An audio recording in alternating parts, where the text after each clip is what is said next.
শুভ অধিবাসের জন্য বৃন্দা দেবীকে শাড়ি পরানো হয়ে গেছে, মাল্য অর্পণ করা হয়েছে।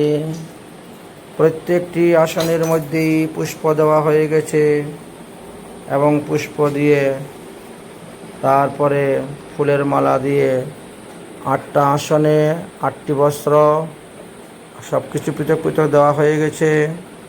অল্প কিছুক্ষণের মধ্যেই ঘটস্থাপন করা হবে।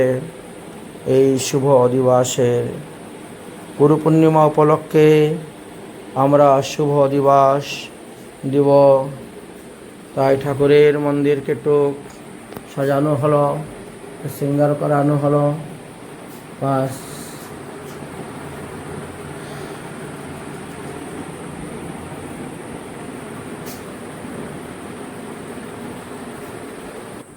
দরজার মধ্যে আম পাতা,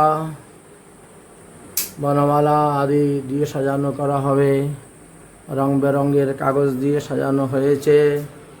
শুভ দিবস উপলক্ষে, গুরু পূর্ণিমা উপলক্ষে। রাধে রাধে। জয় জয় শ্রী রাধে শ্যাম। প্রত্যেকটি দরজার সামনে আমরা ঝালট লাগিয়ে দিয়েছি, তারপরে আম পাতা দিয়ে সাজানো হয়ে গেছে। কলা গাছ 2 দিকে 2টি লাগানো হয়েছে গেটের, এবং এখানে ঘটস্থাপন করা হবে। আর এখন আমরা অধিবাস দিব। কাল সকাল থেকে গুরু পূজা উপলক্ষে হরিনাম সংকীর্তন হবে অষ্টপ্রহর ব্যাপী। শ্রী গৌরাঙ্গ নিত্যানন্দ শ্রী অদ্বৈত চন্দ্র গদাধর শিবাসাদি গৌর ভক্তবৃন্দ। শ্রী গৌরাঙ্গ নিত্যানন্দ শ্রী অদ্বৈত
करे हरे राम राम राम